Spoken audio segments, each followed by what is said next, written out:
My wife cheated on me, multiple times, throughout the course of the last few months. I had a sneaking suspicion pretty much immediately when the affair started. However, she was so convincing when I talked with her. I was never vindictive or overly confrontational when I brought it up, but man, when I did, she'd flip the script on me like I'm some kind of bad guy for trying to discuss our relationship and questioning her integrity. Anyways, I found out. She was constantly on her phone, and one night, not proud of this, I did what I had to do and read her text messages. I confronted her the next morning about the affair, and she lied. I confronted her again, this time telling her I have seen her text messages, and she lied again. Finally, I had to literally recite some of the messages I read, and she just fell silent. Her response to all of this was not to apologize, but instead she told me if didn't push her to that point, she never would have done it. I know I'm an anonymous stranger on the internet, but guys, when I tell you I have never in my life done anything to my wife that would make her cheat, I'm not kidding. I've never been physical with her, never yelled at her, never really done anything that would make me question my own integrity. Truly. I'm not perfect, but I honestly have been a good husband to her. Well now, living with her has been he. She is telling anyone and everyone we know that I have emotionally abused her. Even after finding out, I have never been mean, yelled, etc. I've told her I'm heartbroken and we're definitely getting a divorce, but honestly, that's where it starts and ends. Every little word that comes out of my mouth she twists like I'm some kind of bad guy. She claims I'm gaslighting her, which is crazy, because she is gaslighting me. She's always mean and confrontational when I see her, and honestly, I don't really say anything because I just know it'll be taken the wrong way or twisted in a way I didn't intend and she'll start an argument.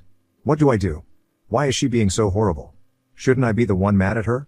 Honestly, I just want to coast out this divorce process and move on, but she is so overly combative it's making a cordial divorce very, very difficult. At first, her gaslighting was getting to me. I was questioning myself hard, but I've had some time to step back and think rationally, and what she is claiming simply is not true. Someone help a brother out, because I'm struggling. Edit 1, holy crap, the amount of advice/support I've gotten from you all is mind-blowing. To anyone that contributed, I truly mean 7 this, thank you. Edit 2, it's been a day since I posted. I implemented the gray rock method immediately following this post, and it is working. It's driving her crazy, and in return, keeping me grounded. This post has saved my sanity, thank you all so much. Edit 3, I am happy to report I implemented the gray rock method yesterday, and it was absolutely mind-blowing the reaction I got. She was saying incredibly mean/vindictive things, trying to draw a reaction, and I showed zero emotion. Simply walked away. 10 minutes later she found me and was being incredibly nice. Complete 180-degree flip. Again, gray rocked. Case in point, it absolutely is driving her bonkers, and I can see it. I am seeing firsthand every interaction she has with me is catered towards drawing a reaction, and her approach in doing so is calculated. Jesus, I am so happy I came to this sub. This post has saved my sanity. I have no words, the people here are amazing. Update 1, been 3 weeks since my original post, so I figured I'd post an update. Long story short, my wife had an affair, and was really making me feel horrible about myself. Turning her friends against me like I'm a monster, and genuinely just being a really, uncharacteristically, awful human being. If you're going through the divorce process, or your spouse cheated on you and is making you feel bad about it, I feel like I have some solid stuff to share. My soon-to-be ex-wife and I are well on our way through the divorce process now. I didn't kick the can too much on the divorce, didn't second-guess myself, kept the course, and because of that I'm almost free. My soon-to-be ex has done and said some extremely crazy, illogical, and hurtful things along the way. At this point, every word she says further seals this divorce and solidifies my decision. I've been told I made her cheat, I've been told I abused her, definitely not, I've been gaslighted on multiple occasions during our settlement that the morally right thing to do is XYZ, and the list goes on. Sometimes I wonder if she's even living on planet Earth with how she's thinking about things. This divorce has opened my eyes quite a bit, and I'm realizing I was a little bit of a sucker. I love with my whole heart, and because of that, I've allowed her to manipulate my emotions along the way, question myself, etc. I fell into an empathy trap, and what I mean by that, is I empathized with her even when the things she thought or said made no sense. I unintentionally fueled completely irrational thoughts. The script has been flipped entirely. She doesn't even know how to interact with me when she can no longer manipulate me. Thank you to all of your wonderful people who recommended Grey Rock, and because of that, the only thing she can do is get mad, explode, etc. Essentially go into an unprovoked rage. If I snapped one day, and called her every name in the book, it would be the equivalent of resuscitating her. It would give her relief, not make her feel worse, which is twisted in every way, but I know it's the truth. Anyways, I haven't given her an inch. Not a single inch. I'm not mean, I'm not aggressive, I'm not vindictive, I'm none of those things, and never have been. I'm confident, I'm grounded, and I'm thinking rationally/logically. Not letting my heart take the wheel, not slipping up or losing my cool, and certainly not letting her manipulate me any further. She's still in her cheater's fog, she still feels justified for her decisions, etc. I have not, and doubt I ever will, received an apology. Not from her anyhow. Her family has apologized profusely, which is appreciated, but doesn't necessarily cover up the hurt I experienced. I will admit in this moment, the hurt I see in her family far outweighs the hurt I feel for losing my wife. They're good people, it is unfortunate the apple fell far from the tree. In a few short weeks I'm a free man. Not sure when the fog will be lifted for her, but I do have sympathy for her to a capacity. There will be a day she wakes up. A day where reality/real life catches up with her. Don't know if that's a few months, a year, or half a lifetime, but it'll come. There will be a day she is sitting in her apartment/home, alone, and the burning fling she had will begin to die out. I empathize with her, because the pain she will feel in that moment will be exactly what I felt. Absolutely crushed. Physically sick to my stomach, and an emotional mess. Truly, I was a phenomenal husband. It is now, and always has been my personality to be a chipper smiling face for her, jovial, and a rock-solid shoulder to lean on. Reliable, loyal, and loving would all be understatements, and she will grow to recognize that she hit the lotto on her first go-round and nuked the marriage to pieces with what she'll one day recall as the biggest mistake of her life. A fling, an exciting affair, etc. Cannot and never will be able to replace a lifetime partner who understands and willingly accepts genuine commitment. She will one day learn and understand that. I've put in my time, I've experienced the hurt, I've reflected on myself, our marriage, and what led us to this point. I sought professional counsel to make sure I was giving myself the opportunity to decompress my thoughts and emotions. I've read literature. I've critically analyzed myself and my behavior to try and pinpoint exactly what it was that led her to do what she did. Fact is, nothing I did led her to cheat. Nothing. I wasn't perfect, nobody is, but I loved her, I would work and make sacrifices for her, and the fact of the matter is that wasn't a two-way street. The lies, the manipulation, all of the wild things she says she truly may believe, but they're not coming from a place of rationality. She gave up on a marriage that I was putting 100% effort into, and had an affair on someone that would have gone to the moon and back for her. It destroyed my confidence, not going to lie, but in these moments of absolute emotional agony and adversity, it will make me a better man on the other side. Guys, seriously. If you're unhappy in a marriage, communicate. Do not cheat. And if you do cheat, own it. Look internally, don't further hurt those people around you and blame them. Hundreds of hours of ruminating, thinking about myself, blaming myself, etc., all could have been prevented by a simple phrase from my soon-to-be ex. Hey. I'm sorry, I effed up. I don't know if anyone here needs to hear this, but if you're currently playing the blame game, down on your dauber, feeling like you took a hit to your confidence, etc. Stop.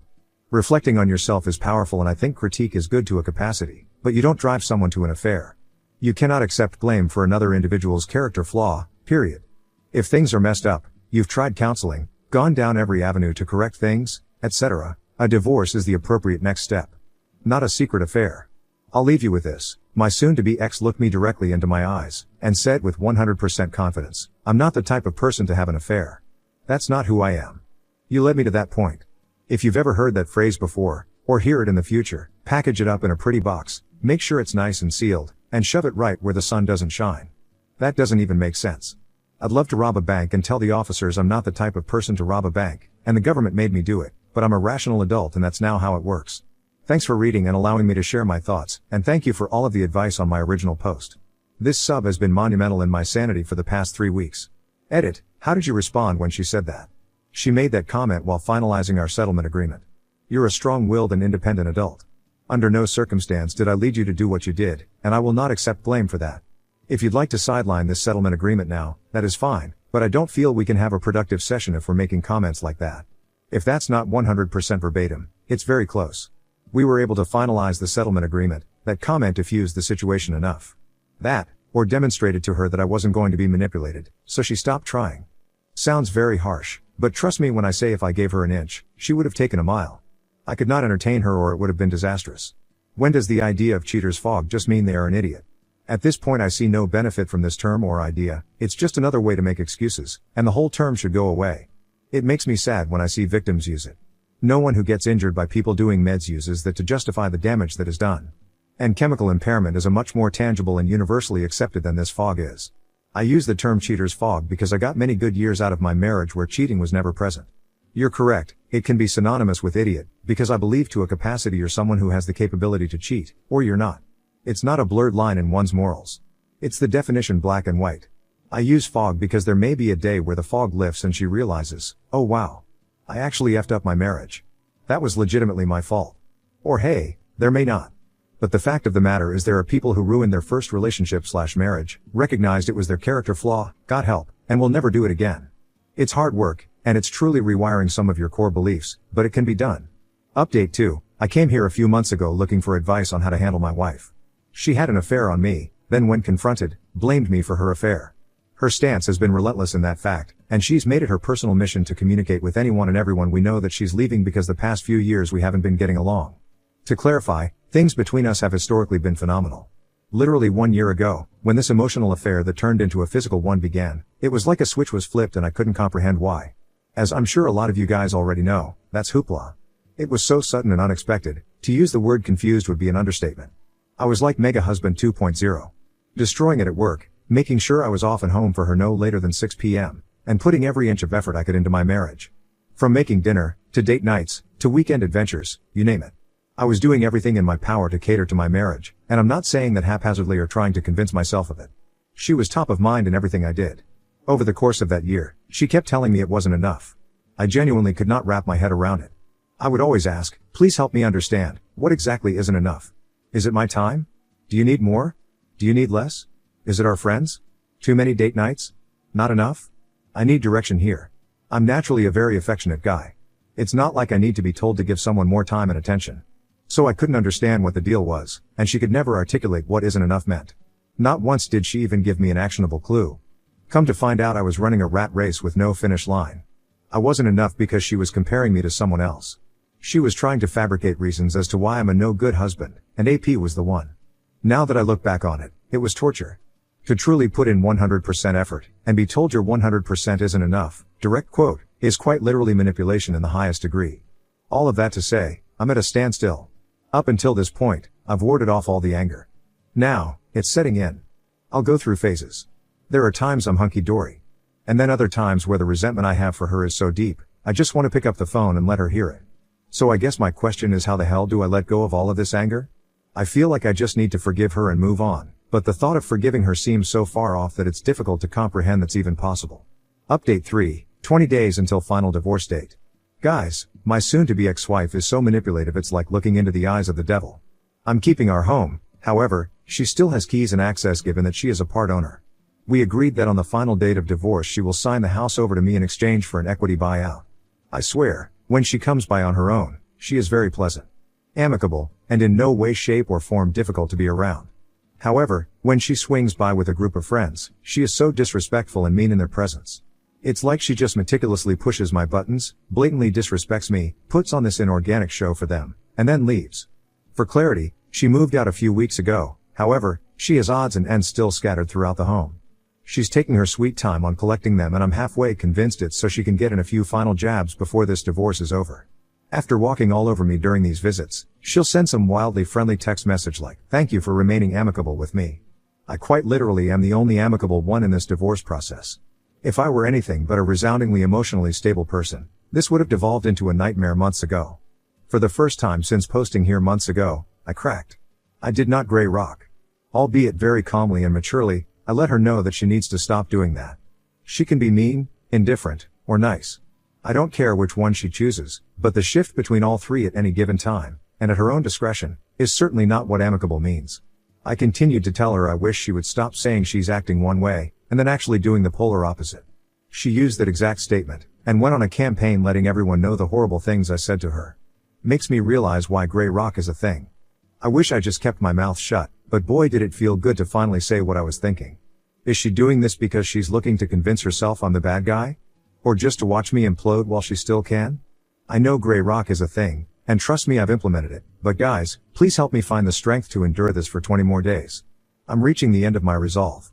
It's like we're closing in on the finish line, and the time she has to convince herself I'm an awful human being is ticking away, so she's doing everything in her power to probe me.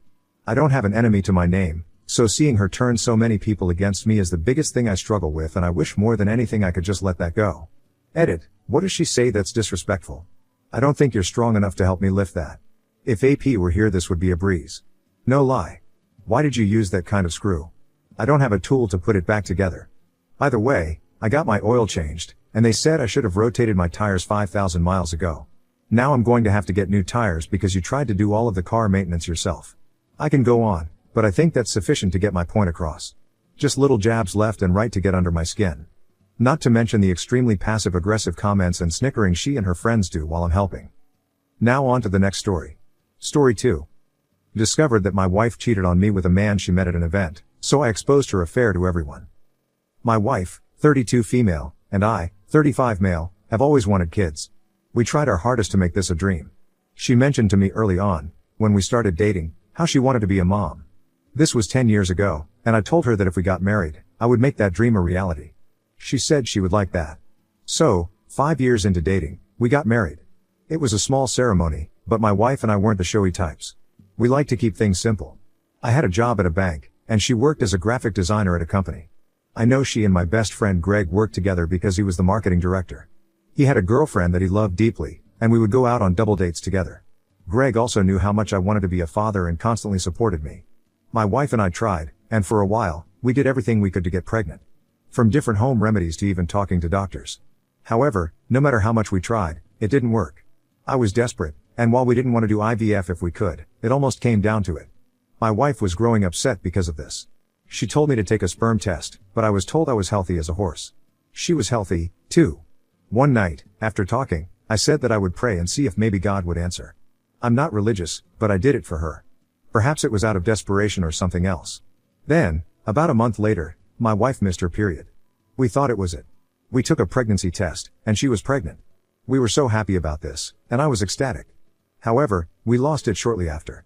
My wife was devastated, but I told her that we would try again. We always could. We tried again a couple months later. She did get pregnant, but then she lost it. We're not sure why. I told her the third time's the charm. So it was. On our third attempt, she was pregnant. The doctor monitored her like a hawk to make sure her baby lived. We went through the first 8 weeks with no problem. We held our breath as she went through the first trimester. She made it. By week 12, the doctor believed we were in the clear. He also told us that we'd be having twins. To think, after all of this trying, all of these attempts, we finally had twins. I told Greg, and he was happy. My wife was glowing. Everything seemed like it was perfect, until week 24. My wife woke me up in the middle of the night, panicking because she didn't feel the babies moving or kicking. She cried out in pain and raced to the bathroom. She went to the bathroom, and she reported there was blood. We immediately went to the ER. Sure enough, she lost the babies. The doctor had to dilate her to evacuate them, removing them from the uterus. They induced partial labor into her. After it was over, my wife was hollow, like she lost a part of herself. After that, everything changed. She didn't want to try again, not after the last time. It traumatized her. It killed me inside. I wanted to help her, to be there for her. I took her out to dinner, double dating with Greg and his girlfriend. It surprised me that Greg wasn't engaged, but he told me that they were in the process of getting a house so they could move out of their place. After that, my wife drowned herself in her work. I tried to get her to come down and watch movies or go out, but she didn't want to. Greg was busy as well. I thought about asking Greg if my wife was acting alright, but he said she was just a little stressed out. They had a huge deadline to work with. My wife was constantly gone, and when she came back, she seemed almost exasperated with me. I asked her what I did wrong, and she said nothing. I saved some money and asked her if we should try IVF. She said no, she didn't want to. It made me upset because it felt like I was the problem. Maybe I was, but I even had doctors check me out to make sure everything was okay. My wife became different, almost like a shell of a person. She would hide her phone, becoming more secretive. One night, while she was showering, I needed to find my phone. I pressed the Find My Android function. A phone rang, but it wasn't mine. It was my wife's, which she left in a bag. Curiosity got the better of me when I opened it. I turned it off, but I saw text messages from Greg on there. They didn't show up on the lock screen, but they were there when the home screen appeared. They were flirty texts. I opened up the rest of the messages. Sure enough, they were more of the same. Pictures were sent, and my wife even said Greg could put a baby in her.